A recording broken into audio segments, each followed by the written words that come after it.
안녕하세요. 대한민국의 다양한 무기 소식 알려드리는 K&D 국방 뉴스입니다.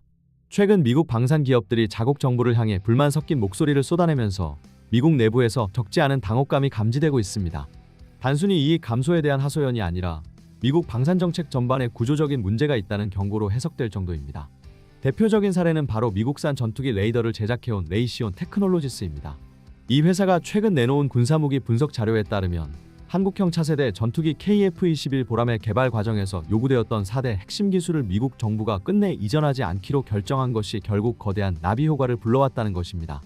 레이시온은 이 결정으로 인해 한국이라는 가장 매력적인 신흥 첨단 무기 시장에서 레이더 공급 기회를 완전히 잃었고, 더 나아가 록히드 마틴과 보잉 등 다른 미국 방산업체들까지 연쇄적인 타격을 입었다고 분석했습니다. 당초 레이시온이 구상했던 시나리오는 한국과 협력해 KF-21에 자사 레이더를 탑재하고 수백 대 규모의 납품을 성사시키는 것이었습니다. KF-21의 최대 생산 물량이 300대를 훌쩍 넘을 것으로 전망되었던 만큼 레이더 사업 하나만으로도 수조 원대의 수익을 확보할 수 있는 기회였습니다. 나아가 차세대 무기체계까지 레이시온의 기술을 공급하며 글로벌 시장에서 영향력을 확대하려는 구체적 계획도 존재했습니다. 그러나 미국 정부가 4대 요격체계 등 핵심 기술 이전을 전면 거부하면서 레이시온의 청사진은 물거품이 되었고, 한국과의 불평등한 라이선스 계약을 통해 기술적 우위를 유지하려던 시도는 철저히 실패로 돌아갔습니다. 미국의 4대 핵심 기술 이전 거부 이후 레이시온은 계약 조항을 꼼꼼히 삽입해 한국이 레이더를 분석하거나 역설계하지 못하도록 장치를 마련했습니다. 이는 한국을 단순 소비국으로 묶어두려는 전형적인 꼼수였지만 결과적으로 대한민국의 기술 자립이라는 거대한 반격 앞에서 완전히 무너졌습니다. 한국은 단순히 레이더를 독자 개발하는 수준을 넘어 이미 세계 최고 수준으로 평가받는 능동위상 배열 레이더 개량까지 추진하며 차세대 전투기 강국으로 도약했습니다. 당시만 해도 미국은 한국이 이 정도의 기술적 도약을 이뤄낼 것이라 전혀 예상하지 못했습니다. 한국이 이스라엘 기업과 기초적인 기술 교류만 하던 시절, 미국은 결국 한국은 자립에 실패하고 불평등한 계약을 수용할 수밖에 없을 것이라고 오판했던 것입니다. 하지만 대한민국은 정반대의 길을 걸었고 놀라운 속도로 독자적 성과를 만들어냈습니다. 그 결과 한국은 자체 개발 A사 레이더 완성에 성공했습니다. 이로 인해 레이시온뿐 아니라 록히드 마틴의 영향력마저 급속도로 약화되고 있습니다. 록히드 마틴은 KF-21의 항전 장비를 대거 납품할 계획이었지만 국내 기술이 연이어 자리를 대신하면서 입지가 점점 줄어들고 있습니다. 과거 T-50 고등운영기 개발 때는 록히드 마틴이 큰 비중을 차지했지만 이제 KF-21은 80%에 달하는 부품 국산화를 달성하며 미국산 부품 의존도에서 사실상 벗어나게 된 것입니다. 더 이상 대한민국이 미국의 눈치를 보며 전투기를 만들 필요는 없습니다. 한국은 KF-21 보라매를 독자 개발해냈고 현재 기체 조립부터 시험 비행까지 모든 과정이 차질 없이 순조롭게 진행되고 있습니다. 미국 입장에서는 과거 자국 전투기의 단골 고객이던 한국이 돌연 자체 플랫폼을 완성해 국제시장에서 경쟁자로 등장했다는 사실이 달갑지 않을 수밖에 없습니다.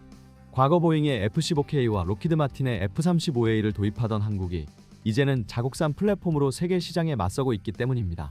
특히 록히드 마틴의 입장에서는 충격이 큽니다. 한때 최대 고객이던 한국이 이제는 정면에서 전투기 플랫폼 경쟁을 벌이는 상황이 된 것입니다. KF-21은 실질적으로 F-16V, 라팔, 유로파이터 타이푼, F-15EX와 같은 현역 기체들과 경쟁 구도에 놓여 있으며 무장 탑재 능력, A사 레이더 성능, 가격 경쟁력, 운용 효율성 등 핵심 지표에서 이미 상당수 우위를 점하고 있다는 평가가 쏟아지고 있습니다.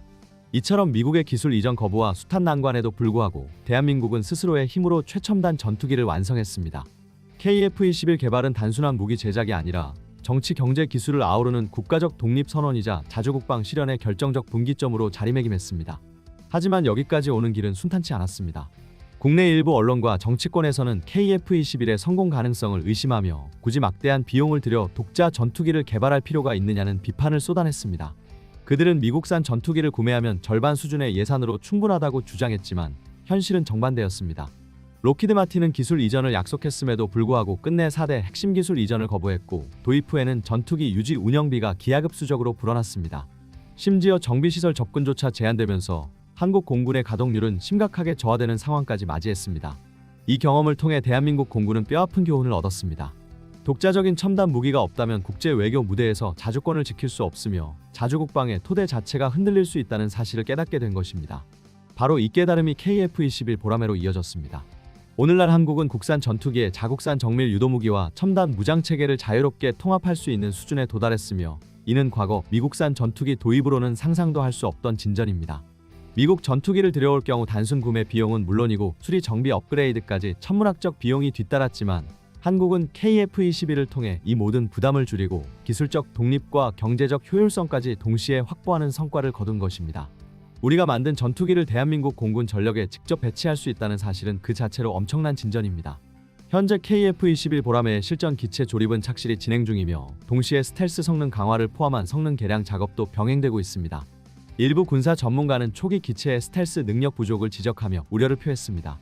특히 후방 탐지 장비와 적외선 추적 미사일 대응 체계인 덕컴이 탑재되지 않아 완전한 스텔스기로 보기 어렵다는 의견도 있었고 MWS와 덕컴의 부재가 약점이라는 분석도 있었습니다. 그러나 이는 초기 단계에서의 한정적 지적일 뿐입니다. 대한민국은 A사 레이더 독자 개발을 통해 이미 스텔스 상쇄 기술의 기반을 확보했으며 스텔스 기체로 진화하기 위한 업그레이드를 빠른 속도로 진행하고 있습니다. 초도 양산 모델인 블록1에서는 스텔스 성능이 제한적일 수 있지만 향후 블록2와 블록3 단계에 이르러서는 본격적인 스텔스 성능을 갖추게 될 것입니다. 미국의 군사 전문가들조차 주목하는 지점이 바로 여기에 있습니다. KF-21 블록3는 중국의 제니10 스텔스 전투기를 압도하고 심지어 미국의 F-35에 필적하거나 그 이상을 목표로 하는 차세대 전투기로 평가되고 있습니다. 블록3부터는 내부 무장창, 스텔스 도료, 전방 후방 다기능 센서, 첨단 전자전 장비 등이 본격적으로 적용되어 완전한 5세대기, 나아가 준 6세대기로 전환될 예정입니다. 이 과정에서 핵심이 되는 기술 중 하나가 국산 덕컴 개발 성과입니다. 현재 KF-21 탑재를 위한 시험이 한창 진행 중이며 이미 수리온 계열 헬기에 탑재되어 실전 테스트까지 마쳤습니다. 이 장비는 고속으로 접근하는 적 미사일을 탐지하고 적외선 레이저 교란으로 유도 시스템을 무력화하는 첨단 체계로 KF-21의 생존성을 획기적으로 끌어올릴 핵심 장비입니다. 덕컴뿐 아니라 MWIR 센서, 장거리 IRST, 최신 전자전 장비들도 병행 개발되고 있으며 이는 한국의 스텔스 전투기의 퍼즐을 한 조각씩 완성해가는 과정이라 할 수 있습니다. 한편 세계 최강급으로 평가되는 미국의 F-15EX는 최대 이륙 중량 38톤에 달하는 대형 플랫폼임에도 불구하고 뛰어난 기동성과 막대한 무장 탑재 능력을 자랑합니다. 공격력과 방어력 면에서는 F-35보다 강력하다는 평가도 나오지만 단가와 유지비가 너무 높아 전 세계 다수 국가들이 도입을 주저하고 있는 것이 현실입니다. 실질적인 운용성에서는 여전히 F-35A가 다목적 전투기로 최적이라는 시각이 많습니다. 하지만 정작 미 공군 내부에서도 불만이 커지고 있습니다. 막대한 국방비를 투입하고도 전장에서 주력으로 쓰이는 기체 대부분은 여전히 4.5세대기에 머물고 있기 때문입니다. 애초에 F-35는 저비용 스텔스기를 목표로 했으나 운영비 부담이 지나치게 커지며 본래 목적과 동떨어진 길로 흘러가고 있습니다. 그럼에도 불구하고 현대 전장의 절대적 게임 체인저는 스텔스 전투기입니다. 아무리 성능이 부족한 중국산 전투기라 해도 레이더에 잡히지 않는다면 미 공군조차 긴장하지 않을 수 없습니다. 특히 스텔스기 간의 교전에서는 센서 기술이 우위를 결정짓습니다. F-35의 경우 조종석 전방에 달린 고성능 IR 센서를 통해 단순히 미사일 탐지에 그치지 않고 발사 기체까지 추적할 수 있는 최첨단 능력을 보유하고 있습니다. 미국이 여전히 F-35를 전략 중심에 두는 이유가 여기에 있으며 한국 역시 이와 같은 센서 기술을 국산화해 KF-21에 적용하기 위한 연구를 진행 중입니다. 대한민국은 이미 2014년부터 헬기 탑재용 덕컴 개발에 착수해 불과 4년 만인 2018년에 성공적으로 완성했습니다. 극히 짧은 기간 안에 자력으로 완성해낸 이 성과는 세계적으로도 이례적인 사례입니다. KF-21이 첫 비행을 하기 전 국산 수리온 헬기에 장비를 탑재해 각종 고속 미사일 탐지 추적 테스트를 완료했고 최대 40지 이상 기동하는 고기동 미사일에 대해서도 대응에 성공했습니다. 이를 계기로 대한민국은 세계에서 6번째로 덕컴 개발에 성공한 국가가 되었고 현재는 적 전자광학 센서까지 무력화하는 차세대 전자전 기술 연구를 병행하며 한층 앞선 미래를 준비하고 있습니다. 국내 연구진이 기존 전자파 흡수 소재의 한계를 뛰어넘어 훨씬 넓은 주파수 대역에서 강력한 성능을 발휘하는 차세대 신소재 개발에 성공한 것입니다. 이는 단순히 군사적 스텔스 기술을 넘어 앞으로 국가 안보와 첨단 정보통신 산업 전반에까지 거대한 파급 효과를 불러올 혁신적 성과라 평가되고 있습니다.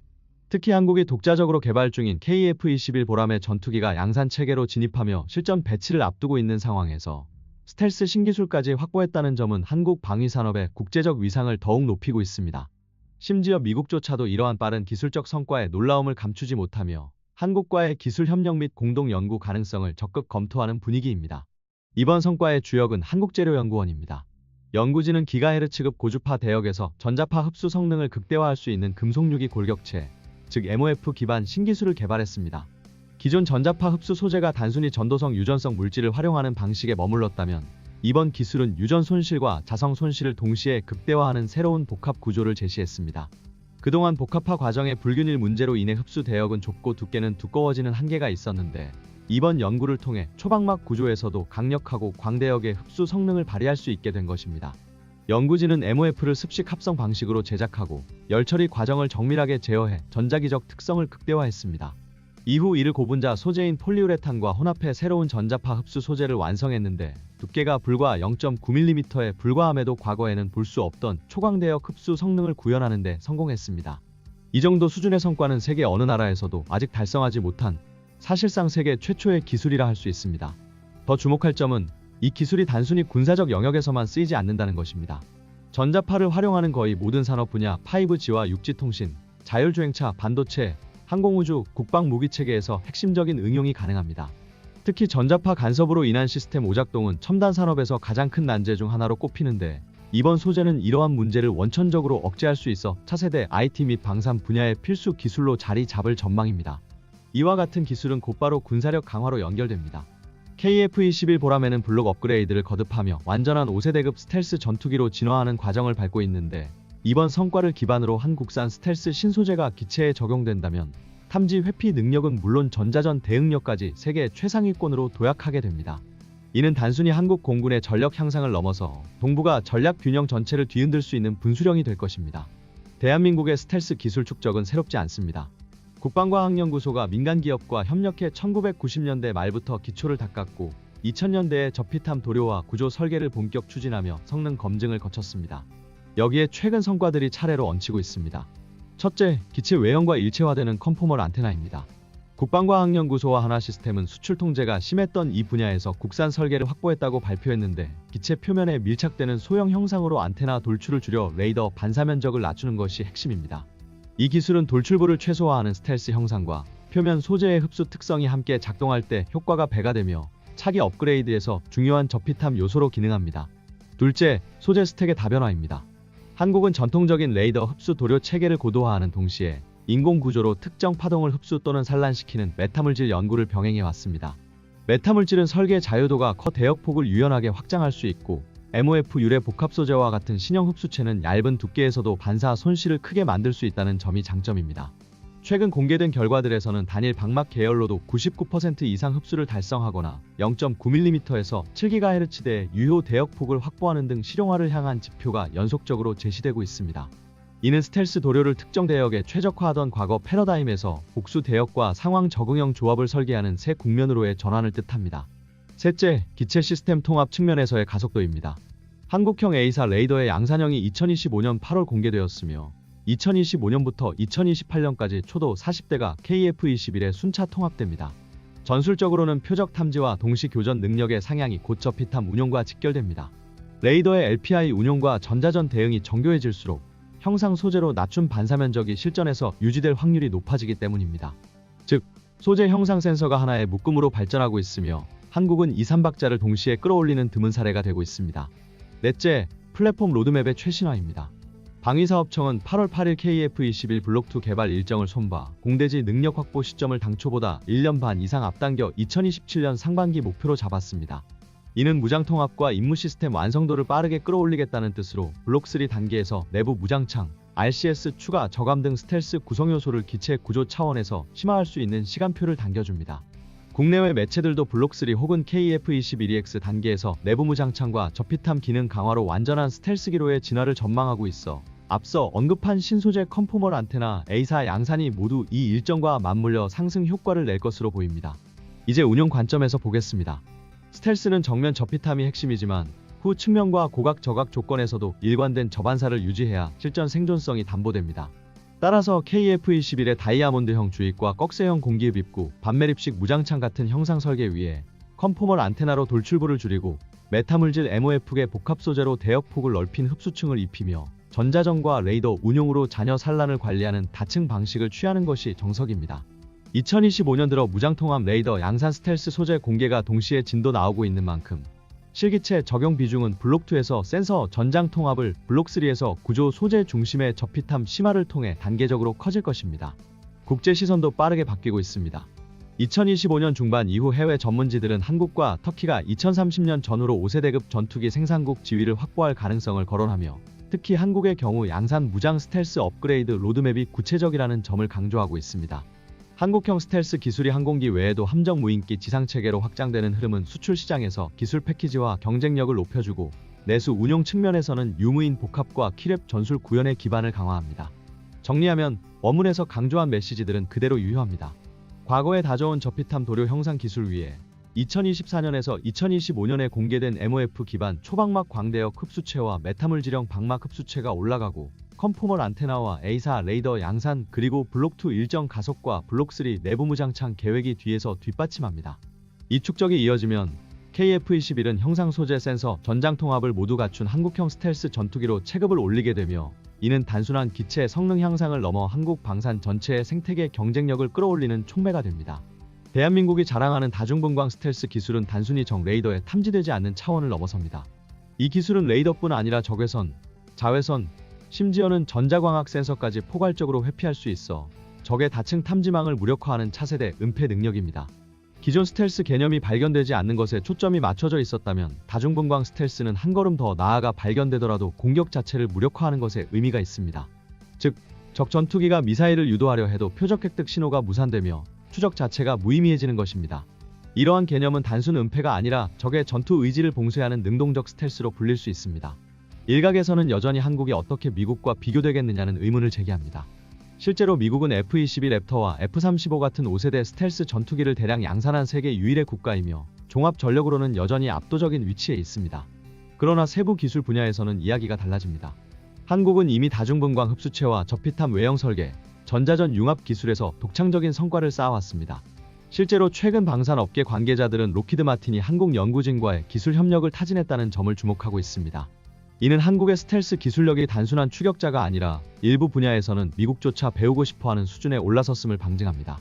이 같은 흐름은 한국의 독립적 연구 태도와도 맞닿아 있습니다.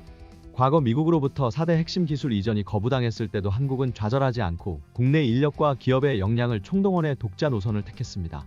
다중분광 스텔스 역시 이 독립 전략의 산물로 현재 연구는 전적으로 국내에서만 진행되고 있습니다. 이는 한국이 보유한 기술을 섣불리 외국에 넘기지 않고 미래 항공 플랫폼에 전략적으로 투입하겠다는 의지를 보여주는 사례라 할 수 있습니다. 그렇다면 프랑스나 러시아 전투기와 비교는 어떨까요? 프랑스 라팔은 최근 판매 실적은 늘었지만 기본적으로 4.5세대 전투기에 불과해 스텔스 성능과는 거리가 먼니다. 운용 효율성 측면에서는 KF-21 보라매와 경쟁할 수 있지만 스텔스 분야에서는 비교 자체가 무의미합니다. 러시아의 경우 수-525-17 같은 스텔스기라 주장하는 기체를 내놨지만 실제 우크라이나 전장에서 노출된 전투 방식과 성능은 기대 이하였다는 평가를 받고 있습니다. 결국 이들 기체는 다중분광 스텔스를 기반으로 진화 중인 한국의 기술과는 전혀 같은 무대에 설 수 없습니다. 무엇보다 미국의 반응이 흥미롭습니다. 미국은 세계에서 유일하게 5세대 스텔스 전투기를 대량 양산한 나라로 그 기술적 자부심이 막강합니다. 그런데 최근 다중분광 스텔스 연구 성과가 공개되자 미국 군사 전문가들과 주요 언론들은 한국의 기술이 기존 패러다임을 뛰어넘는 수준이라며 적잖이 놀라움을 드러냈습니다. 단순히 레이더 회피를 넘어서 적외선과 전자광학까지 동시에 무력화하는 방식은 미국조차 실험 단계에 머물러 있는 분야이기 때문입니다. 일부 미국 방산 관계자들은 한국이 이 기술을 실제 전투기에 적용한다면 동맹국이자 경쟁자로서 미국조차도 기술적 긴장을 늦출 수 없을 것이라고 평가했습니다. 스텔스 성능만 놓고 보면 이제 한국이 비교할 대상은 사실상 미국뿐입니다. 그러나 한국은 단순 은폐 기술에서 멈추지 않고 다중분광 스텔스를 무인기와 연동하는 방안을 구체화하고 있습니다. 유무인 복합체계와 결합된 다중분광 스텔스는 적 전투기의 교전 능력을 원천 차단하는 공격 거부 전략을 가능하게 하며 이는 미국조차도 아직 실전 배치하지 못한 미래형 개념입니다. 이런 점에서 한국은 기술 선도국이자 전략 개념 혁신국으로 자리매김하고 있습니다. 시청해주신 여러분 감사합니다. 구독, 좋아요, 후원은 콘텐츠 제작에 큰 도움이 됩니다. 더 다양한 국방 소식으로 찾아뵙겠습니다. Hard in the motherfucking paint, nigga.